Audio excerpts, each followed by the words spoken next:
Okay, so for section 6.4, this is where we talked about radical functions. So before we even get into radical functions, little reminder about what FOIL is. So sometimes when you have a binomial times a binomial, two terms times two terms, you want to use the FOIL method to solve, and it's kind of like unfactoring.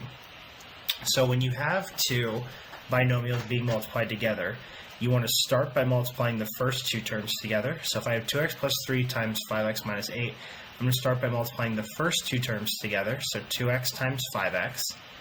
So that's my f. Then you want to do your outer two, which is your 2x and then times negative 8. Then your inner two, so 3 times 5x, and then your outer two, 3 times negative 8. And what this does is this basically distributes each individual part of the binomial to each other.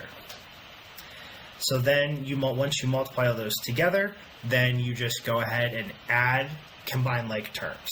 So that's kind of just a little reminder, but that's going to come up again a little bit in this section.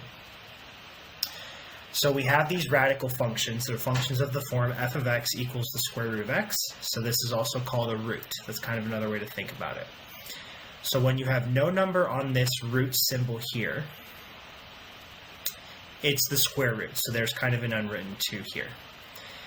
And we're talking about exponentials again in 6.5, but a root and its exponent, those are inverses of each other. So kind of like some examples, the cube root of 3 is the inverse of x cubed, and then the square root of x is the inverse of x squared, okay? And then radicals, they can be written with the root symbol or with a fractional exponent. We are working primarily with the root itself. So now we're going to talk about solving these. So kind of just like in 6.2 with absolute value, the first goal is to get the radical expression alone on one side. So like we try to get the absolute value alone, we're going to try to get this radical expression on one side. Then we want to raise both sides of the equation to the index of the radical. So in this case, we're taking square roots, so we're going to raise the sides to the second power. And then you want to solve from there and then check for extraneous solutions. And this is one of the most important things that we do, is check for extraneous solutions, because sometimes the solutions that we get might not actually work out back in the original equation. So let's go ahead, let's start doing some examples. So for my first one, I have -1 equals -5 plus the square root of 2n. So the first thing I got to do is get that radical expression alone. So I'm going to start by adding 5 to both sides. So I have that 4 equals the square root of 2n. Now what I want to do to get rid of this radical is square both sides. And then what happens is the radical and the square, they end up canceling out. So I have 4 squared is equal to whatever is left inside of that radical, which was 2n. And 4 squared is 16, so 16 is going to equal 2n. Then to get that n alone, I just want to divide by 2. So in this case, my n is equal to 8 here. And then writing that in as a formal solution, 8 is my solution. That works.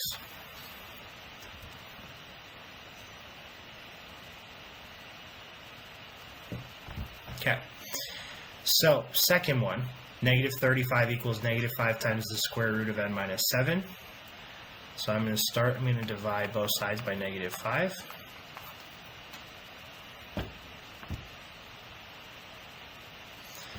And so then I get that -35 divided by -5 is a +7, and then these cancel out. So I'm left with is the square root of n minus 7.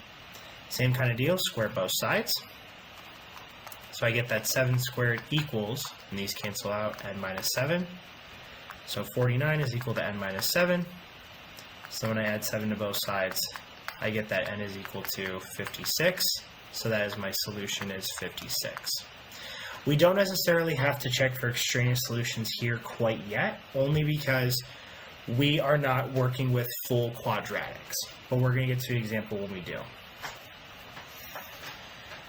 And then on this last one, I have the square root of 2p plus 2 equals the square root of 18 minus 2p.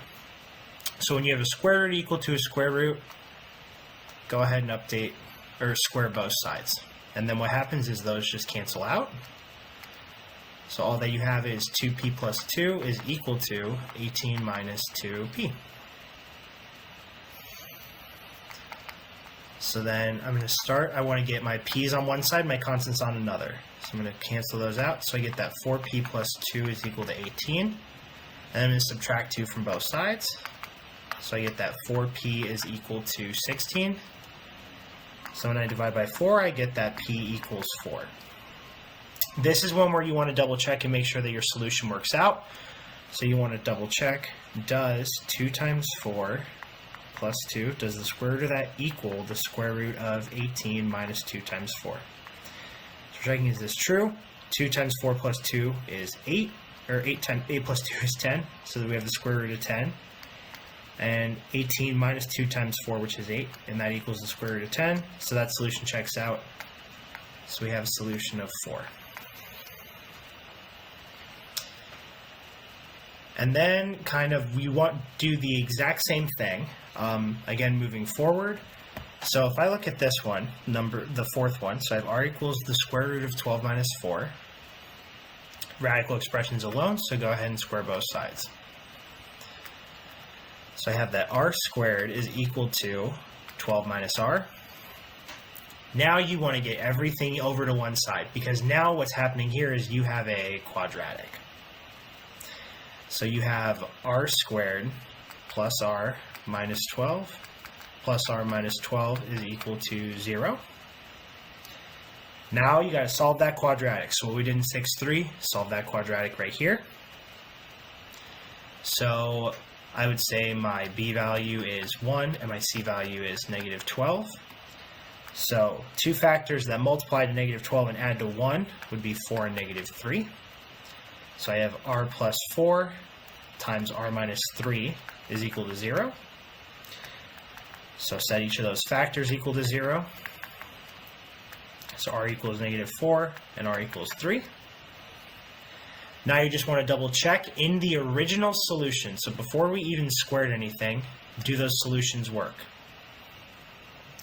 So I'm going to start with 3. So I'm checking now, does 3 equal the square root of 12 minus 3? 12 minus 3, so is 3 the square root of 9? And yes, it is, so that checks out.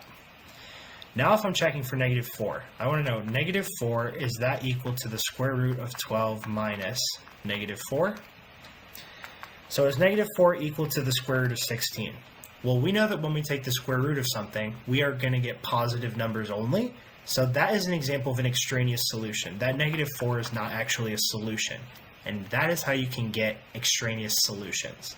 So that's why it's really important to double check all of your solutions, because the only solution that satisfies this is 3. Even though when we were solving, we ended up getting a solution of 4.